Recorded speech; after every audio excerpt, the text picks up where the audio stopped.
This episode of Encounters is brought to you by DungeonsMaster.com, great resource for Dungeon Masters and players alike, and Vornheim, the complete city kit. And as this thing moves up upon you, you can see that it's made out of little creatures. They're almost humanoid, they're like sprites. Made of teeth. Oh. They're literally, it just feels like there's hundreds of them.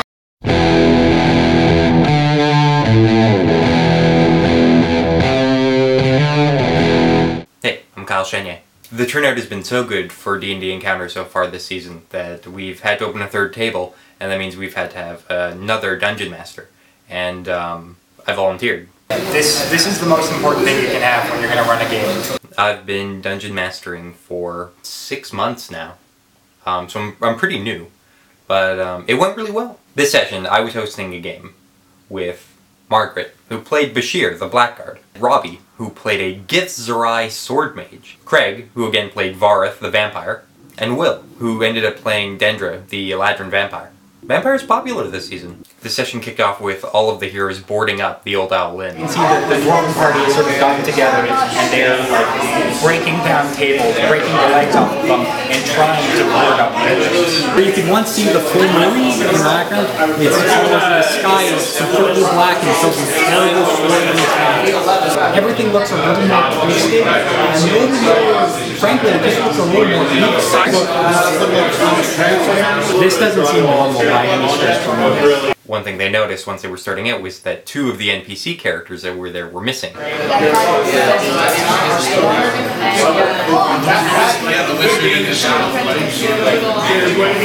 You can remember that his name was Remy. Remy was a servant of a wizard that was staying there that was looking for Evard. Yeah, I remember him. The fair. That's the one. Tonight, they seem to be really interested and really keen on seeing the tomb of Evard. They wanted to go into the graveyard and actually go and try and find that grave. I had a choice between staying in the boarded up inn or going out and trying to find people. So let's go dig up his grave.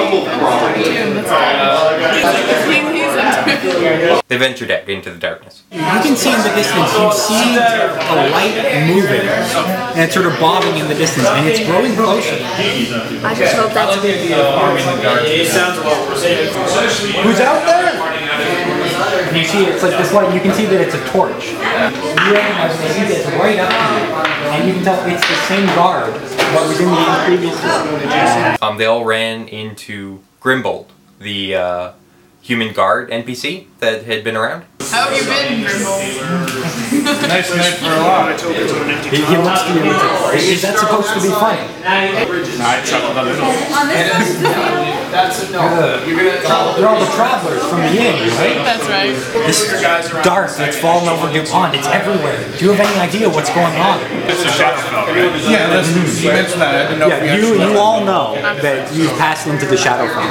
It appears we've passed into the Shadowfell. I found out that he's been attacked by a halfling fella who apparently had bundled up a whole bunch of stuff and was trying to leave town.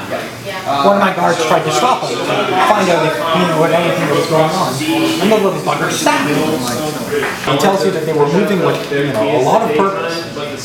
He had actually pointed you to the north, where a large amount of light. So you guys move past the inn, and you can see that there's less light coming out of it. More windows are being boarded up. You can hear the rapping of nails and a few dwarven shouts.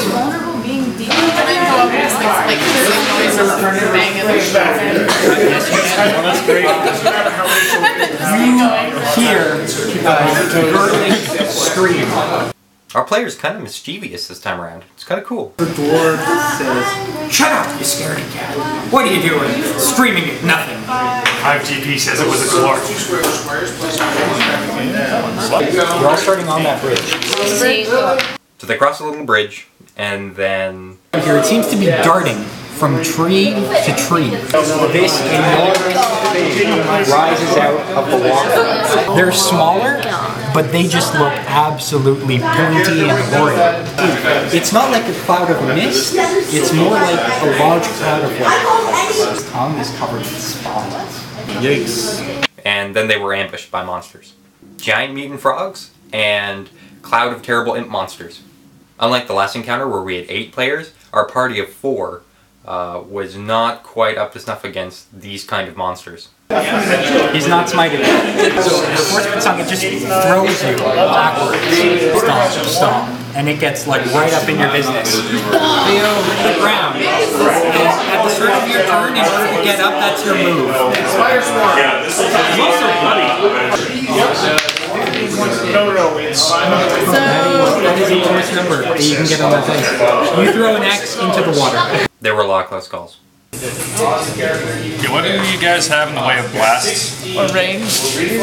Carve into its face. And it croaks. And yeah, it is bloody. On the floor,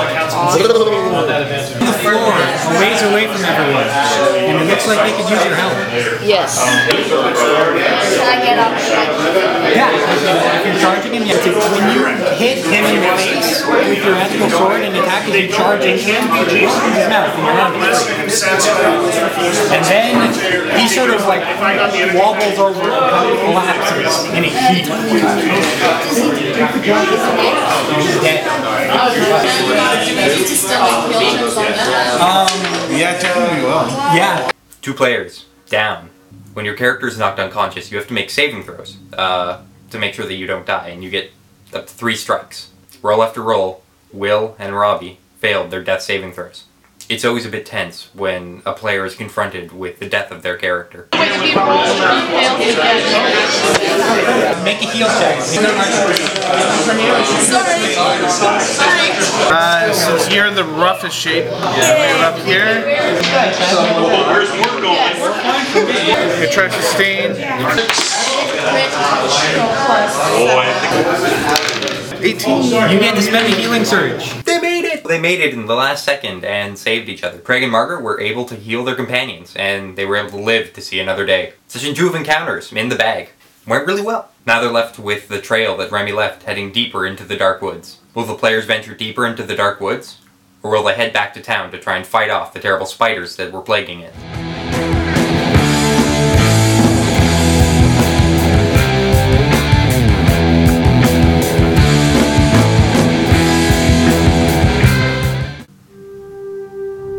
Vast is Vornheim, the Grey Maze.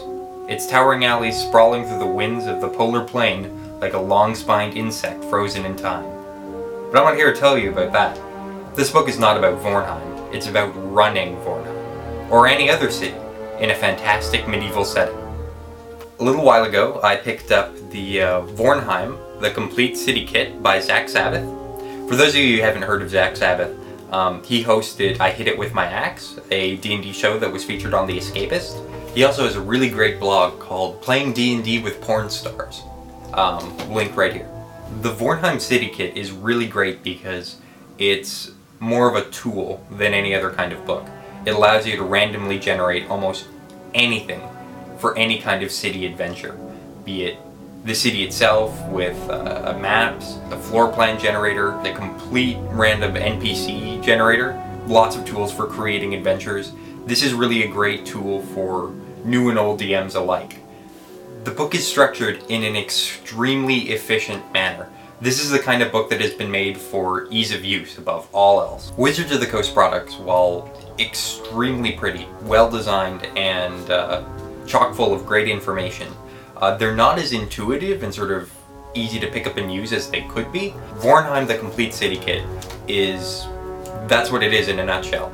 Easy to use, you just pick it up, flip it open, there's everything you need. Right there. With the exception of 3 little adventures inside of it, it's almost all completely random and sort of randomly generated through dice rolls. You're able to come up with something in a matter of seconds that you can use for sessions and sessions to come. The great thing about this book is that it can be used for any edition of D&D. Basic Dungeons & Dragons, 1st edition, 2nd edition, 3rd, 4th. It's adaptable to almost any game, and that's extremely useful. I've read and used a lot of D&D products by Wizards of the Coast, a lot of other people, and they're all excellent, but in all honesty, this is probably the best product I think I've ever come across. Its retail price is reasonable, and it can be found online through Lamentations of the Flame Princess. If you're running a sandbox D&D game, if you're trying to get like sort of an old school feel for your game as well, Really, if you're just running any kind of city adventures, this is an essential product. All in all, pick it up. I highly recommend it.